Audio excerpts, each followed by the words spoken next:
اور اس کا ظاہر اس میں سب سے پہلے انسانی ہمدردی، اور اس ہمدردی کی بنا پر وہ مال جو بہت محبوب ہے خرچ کرنا، درد دل کے واسطے پیدا کیا انسان کو، ورنہ طاعت کے لیے کچھ کم نہ تھے کروبیاں۔ اگر یہ نہیں ہے تو کچھ نہیں۔ حضور نے فرمایا من یحرم الرفق فقد حرم الخیر کلہ، جو شخص دل کی نرمی سے محروم ہو گیا وہ کل کے کل خیر سے محروم ہو گیا۔ کسی کو دکھ میں دیکھو اور اس پوزیشن میں ہو کہ تم اس کا کوئی مداوع کر سکو اور نہ کرو، پھر تم چاہے مفسر ہو، محدث ہو، نیک نہیں ہو۔ تم عابد ہو سکتے ہو، زاہد ہو سکتے ہو، تم مفسر ہو سکتے ہو، محدث، نیک نہیں ہو سکتے۔ من یحرم الرفق، رفق کہتے ہیں نرمی، رفیق ہمارا ساتھی، دمساز۔ ظاہر بات ہے آپ کو دکھ ہوگا، آپ کے رفیق جو ہے اس کے اپنے دل میں محسوس کرے گا آپ کے درد کو۔ ہم درد کسے کہتے ہیں؟ ہم درد، جن کا درد مشترک ہے۔ ہم عصر، ایک زمانے کے لوگ، ہم جماعت، ایک جماعت میں پڑھنے والے، ہم درد۔ خنجر چلے کسی پہ تڑپتے ہیں ہم امیر، سارے جہاں کا درد ہماری جگر میں ہے۔ اگر یہ رفق نہیں ہے، اگر یہ ہمدردی نہیں ہے، اگر کسی کو دکھ میں دیکھ کر آپ تڑپ نہیں اٹھتے، اگر اس کی مدد کرنے پر قادر ہو اور نہیں کرتے تو کل خیر سے محروم ہے۔ پڑھے جاؤ نمازیں اور تہجدیں، کچھ حاصل نہیں ہوگا۔ نفی ہوتی ہے فعل مضارع میں انتہائی مؤکد، ہرگز نہیں پہنچ سکتے نیکی کے مقام کو جب تک کہ خرچ نہ کرو ان میں سے جو چیزیں تمہیں پسند ہیں۔ قمیض پھٹ گئی ہے، بوسیدہ دے دو کسی کو، یہ نہیں ہے خیرات و صدقات، بلکہ جو تمہیں محبوب ہو۔ لن تنالوا البر، بر کے مقام تک نہیں پہنچ سکتے۔ پھر میں کہہ رہا ہوں عابد ہو سکتے ہو، زاہد ہو سکتے ہو، علم کا معاملہ ہے، محدث ہو سکتے ہو، مفسر ہو سکتے ہو، فقیہ ہو سکتے ہو، مفتی ہو سکتے ہو، سب کچھ ہو سکتے ہو، قرآن مجید کی روح سے نیک نہیں کہلا سکتے۔ وَآتَ الْمَالَ عَلَى حُبِّهِ، اب اس میں جو ترتیب میں نے کہا تھا، الْأَقْرَبُ فَالْأَقْرَبُ، الْأَقْرَبُ فَالْأَقْرَبُ، سب سے پہلے ذوی القربیٰ، اور اس میں اکثر و بیشتر ہم سے کوتاہی ہوتی ہے۔ دور دراز کے لوگوں کے ساتھ نیکی ہو رہی ہے، سگے بھائی کی بیوہ اور یتیم بچے جو ہیں وہ محروم ہیں، انہوں نے اس وقت یہ کر دیا تھا، یہ کر دیا تھا۔ ظاہر بات ہے کہ رشتہ داروں سے تو شکایتیں ہوتی ہیں، یہ تو ہمیشہ ہمارے مخالف رہے ہیں، جی ان کی ہم کیسے مدد کریں؟ اگر تو اللہ کے لیے دینا ہے تو پہلا حق ان کا ہے۔ من احب للہ وابغض للہ واعطى للہ ومنع للہ، اللہ کے لیے دیا ہے اگر تو اپنے اس نفس کے جو انتقام کا جذبہ ہے اس کو کچلو، اور جس کا سب سے پہلا حق ہے اس کو پہنچاؤ۔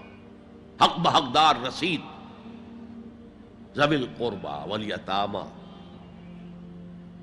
جو بے سہارا رہ گئے، باپ کا سایہ نہ رہا، والمساکین، مساکین کسے کہتے ہیں؟ مسکنت کہتے ہیں کم ہمتی۔ آپ کو معلوم ہے آج کل ایک مرض کہلاتا ہے نیورستھینیا، آدمی دیکھنے میں ہٹا کٹا ہے، صحت مند ہے، لیکن اندر سے اس کی کوئی ہمت ایسے جواب دے گئی ہے کچھ کر ہی نہیں سکتا، وہ ہے مسکین۔ اسی لیے جو فرمایا گیا یہودیوں کے لیے ضربت علیہم الذلۃ والمسکنہ، ذلت کے معنی بھی کمزوری، اور مسکنت کم ہمتی، ہمت ختم ہو گئی۔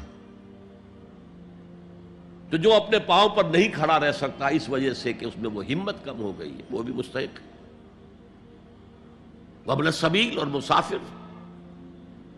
پرانے زمانے میں آپ کو معلوم ہے نہ سرائیں تھیں، نہ کچھ اور تھا، نہ ہوٹل تھے، پھر اگر کہیں راستے میں چوری ہو گئی، ڈاکہ پڑ گیا، تو آدمی جو ہے گھر میں خود ہے، کفیل ہے، اچھا ہے، اس وقت کی حالت ایسی ہو گئی۔ ہمارے ہاں بیگرز نے اسی کو ایک بہت بڑا بہانہ بنایا ہوا، جی میں آیا تھا وہاں سے اور یہاں سے اور میری جیب کٹ گئی، سب کچھ چلا گیا، اب مجھے واپس جانے کے لیے کرایہ چاہیے۔ اکثر و بیشتر جھوٹے کیسز ہوتے ہیں۔ اگر آپ کسی کو پکڑ لیں اور ساتھ لے کر کہیں تحقیق کراؤ تو وہ بھاگ جائے گا، پھر نہیں آئے گا اس مسجد میں۔ لیکن یہ کہ ابن السبیل یہ بھی ایک کھاتا ہے۔ والسائلین، یہ ذرا تفصیل طلب معاملہ ہے۔ اسلام کی تعلیم بڑی متوازن ہے۔ ایک طرف سوال کی مذمت ہے، مت اپنا دستے سوال دراز کرو کسی کے سامنے۔ جو شخص ہاتھ پھیلاتا ہے مانگنے کے لیے، وہ اپنی عزت نفس کو ہتھیلی پر رکھ کر آپ کے سامنے پیش کر رہا ہے، اور آپ ٹھوکر مار دیتے ہیں اس کی عزت نفس کو۔ مانگو اللہ سے، اللہ کسی کے دل میں ڈالے تمہاری ضرورت پوری کر سکتا ہے، بغیر اس کے کہ تم کسی کے سامنے دستے سوال دراز کرو۔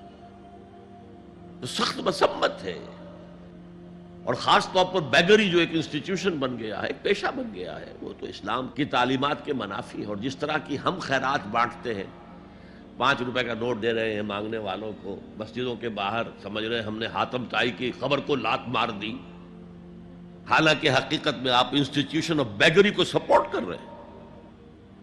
کسی ایک کو لے لو، آؤ چلو مجھے اپنا گھر دکھاؤ، مجھے بتاؤ تم واقعی اس قابل ہو یا نہیں ہو، اور پھر اس کی مدد کریں، لمسم کریں۔ پھر وہ 5 روپے نہیں، ایسی دیں کہ وہ کچھ اپنے پاؤں پر کھڑا ہو سکے۔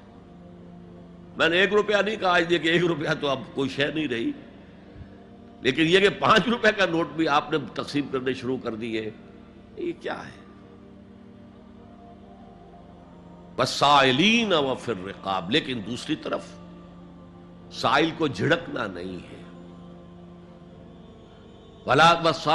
اما سائل فلا تنہر، جھڑکو نہیں۔ اچھا بھائی نہیں، معاف کرو، میرے پاس اس وقت آپ کی مدد کے لیے کچھ نہیں ہے، میں کچھ نہیں کر سکتا۔ تو ان دونوں کے درمیان اصل میں معاملہ ہونا چاہیے، بلکہ یہاں تک بھی فرمایا سائل کو ضرور دو، چاہے وہ گھوڑے پر سوار ہو کر تمہارے دروازے پہ آیا، کیا پتا اس کی واقعی الجھن کیا ہے۔ تو سوال کی مذمت اور سائل کو جھڑکنے کی ممانعت، حتی الامکان خالی ہاتھ نہ لوٹاؤ، اس نے اپنی عزت نفس اپنی ہتھیلی پر رکھ کر تمہاری سامنے پیش کر دیا، اسے ٹھوکر نہ مارو۔ لیکن جیسا کہ میں نے عرض کیا، یہ انسٹیٹیوشن آف بیگری جو ہے یہ ایک علیحدہ شے ہے، بالکل اس کا اس سے کوئی تعلق نہ سمجھیے۔ وفی الرقاب، رقاب جمع ہے رقبہ، گردن، فک رقبۃ او اطعام فی یوم ذی مسغبۃ یتیما ذا مقربۃ او مسکینا ذا متربہ۔ فک رقبۃ، کسی کی گردن چھڑا دینا۔ اس وقت سب سے بڑی اپلیکیشن اس کی تھی غلاموں کو، کنیزوں کو اپنے پیسے سے خرید کر آزاد کر دینا، بہت بڑی نیکی، بہت بڑی نیکی۔ اور حضرت ابو بکر رضی اللہ تعالیٰ عنہ کے دفتر فضائل میں سب سے اونچا کام یہ ہے کہ جن غلاموں کو، جن کنیزوں کو ستایا جا رہا تھا، their owners, their masters، ان کے آقا کو حق حاصل تھا، جو چاہے کریں ان کے ساتھ، قتل کر دے، کوئی پوچھنے والا نہیں ہے۔ میں پہلے بھی عرض کر چکا ہوں، میری ملکیت ہے، جیسے میری بکری میری ملکیت ہے، میں نے اس کو ذبح کیا، گوشت کھا لیا، تم کون ہوتے ہو پوچھنے والے؟ میرا غلام تھا، میں نے قتل کر دیا، تم کون ہو پوچھنے والے؟ ان کو حضرت ابو بکر نے خرید کر آزاد کیا اور منہ مانگے دام دیے ہیں۔ حضرت بلال کے لیے امیہ ابن خلف نے اتنی بڑی رقم مانگی، حضرت ابو بکر نے کہا ٹھیک ہے لو۔ باپ نے کہا بھی، ابو قحافہ نے، ابو بکر کو کوئی غلام خریدنا ہی تھا تو کوئی طاقتور آدمی جو کام آ سکے کہیں، اس کو خریدنا چاہیے۔ مجھے کیا پتا ابو بکر کس لیے خرید رہا اور کس کے لیے خرید رہا ہے۔ آج کے دور میں اس کی اپلیکیشن ہوگی، کوئی شخص جو ہے اگر قرض میں اس طرح جکڑا جائے کہ لاکھ ہاتھ پاؤں مارے نکل نہیں سکتا، اس کو کوئی لمپ سم مدد دے کر اس قابل کیا جائے کہ وہ پھر اپنے پاؤں پر کھڑا ہو جائے. یہ نہیں کہ اسے آپ ہر مہینے کچھ رقم دیتے رہے مینٹیننس کے لیے، نہیں، اس سے تو وہ اسی پوزیشن میں رہے گا. یہ بعض مائنورٹی کمیونٹیز کے اندر یہ معاملہ موجود ہے. کوئی بھائی اگر گر گیا ہے کاروبار میں تو اس کی پھر ایسی مدد کی جائے کہ وہ پھر آپ کی صف میں آ کر کھڑا ہو جائے. Respectable members of your community وہ اس شکل میں پہنچ جائے. یہ بھی فک و رقبۃ اس کی ذیل میں آج کل آئے گا.